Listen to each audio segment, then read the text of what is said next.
Drinking game. Take a shot every time they mention three British drivers in the top three during post qualifying interviews. Yeah. Yeah. Now I know what you're thinking. Oh, it was Lando that got pulled. Of course it was Lando, right? No. It was George of all people. I really thought at the last second it was going to be Lewis, but no. George, hats off to him. Man, I'm feeling a little bit smug and a little bit disappointed because I've been saying for the last 2 days that I don't know if Lando's going to pull it off, that I don't think he's going to really. And I thought it was Max the whole time. I was like, I just feel like Max has. Everyone's doubting him. I feel like every time people doubt Max, he always comes back. But no. No, I was right that Lando wasn't going to pull it off, but I was completely wrong with who because during Q1, Max pulled a Perez and just went sailing through the gravel, destroyed the underfloor of his car. We don't know exactly how much damage there was, but the team was saying there's damage. Commentators were saying there's damage. I'm guessing there was damage. He still did pretty well to beat Piastri. He's starting in P4, which is not too bad. He's starting right alongside Lando. But yeah, the conversation, of course, being George Russell, Mercedes, P1, Lewis Hamilton, also Mercedes, P2, Lando Norris, McLaren, P3, all British drivers, all in the top three. For the first time since 1968 to have three British drivers in the top three, and the first time ever at the British Grand Prix, where they have the coolest track name of all time for sure, Silverstone. That's just so cool. Silverstone. Where are we going? Silverstone. Yes, yes. But yes, as I mentioned, Verstappen skidding through the gravel, pulling a Perez. Why do I say he pulled a Perez? Because about one lap before Verstappen skids through the gravel and saves his car, Perez skids through the gravel and beaches his car out in Q1. And you could see the look on Christian's face. It was like, really? Like, I thought you thought of every way to have a bad weekend, but you've come up with a new one. Like, it's amazing, honestly. It's amazing. So yeah, like Perez's qualifying, Verstappen's was kind of over before it even got started. With carrying that damage, he just never really had a chance.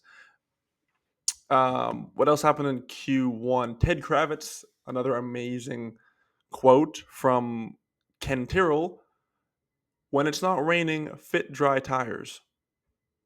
That was advice that the teams took pretty well, as it was wet and a little bit raining during Q1. And then going into Q2, it was drying out, which is the best qualifying ever. A drying qualifying is just so chaotic because any lap you set doesn't matter.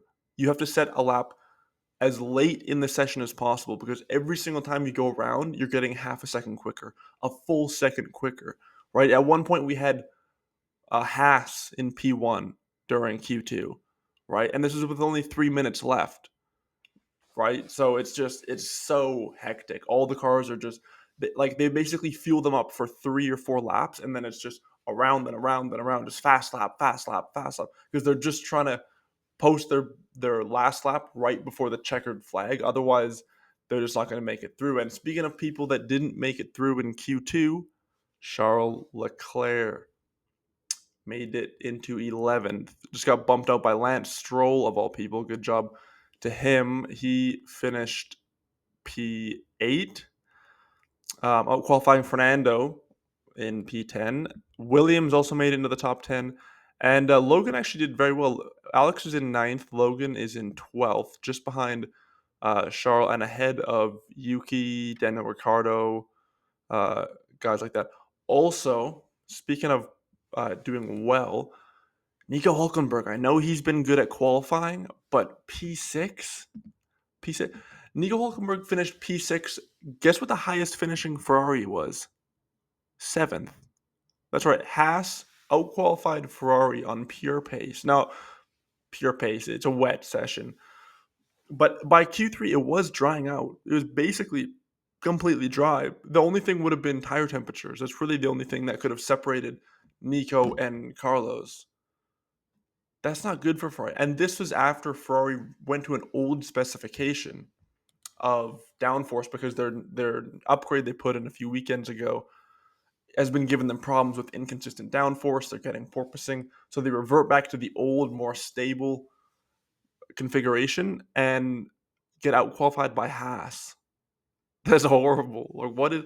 I feel like everybody said, "Oh, what was it? The Canadian Grand Prix was karma for Leclerc after winning in Monaco."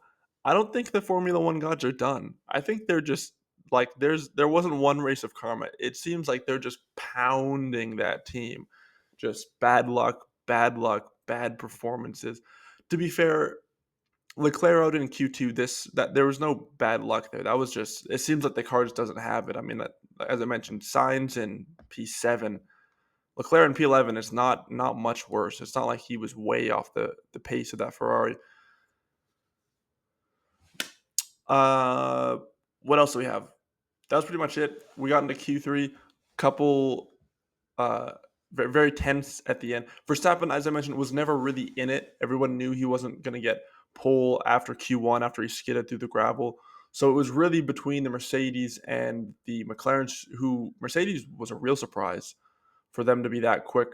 But honestly, I'm a little bit terrified of Mercedes being fast again because we all know what happens when Mercedes gets fast. They're not quick here or there. You know, McLaren's kind of slowly been getting fast. Mercedes just seems all of a sudden quick and all of a sudden very quick, and that is very terrifying. I think to McLaren, who's like just getting up front, and all of a sudden they have to deal with Mercedes and Red Bull, or Red Bull and Mercedes rather. Ah, scary stuff, scary stuff. But we're gonna have a good race tomorrow. One thing that was very, very interesting, the last few weekends when Norris hasn't won, you can see during the post qualifying interviews, he's very, he's, you can tell he's not happy. He doesn't hide it at all. Not very good at poker, that guy. During this post qualifying interviews, he was extremely happy for only being P3. He made a mistake on his last lap, so he knows there's more pace in the car. They were quickest by a long shot in free practice, which again is not representative, but he seemed unnaturally happy for only starting P3. So it seems like you could see the look in his eyes. He knows there's pace in that car. He doesn't seem worried about getting by the Mercedes. So hopefully, and then Max will have his floor damage repaired tomorrow. And so he's going to be right beside Lando. They're both going to be putting pressure on those Mercedes. We're going to see if this was just a wet qualifying performance by Mercedes or if they've really got some pace and they can keep those two friends, I guess, behind them. We will see. The advantage that Mercedes will have is that they've got two cars, right? So they can kind of split the strategy up front to try and get that win on home soil. No matter who wins for Mercedes, it will be a home win.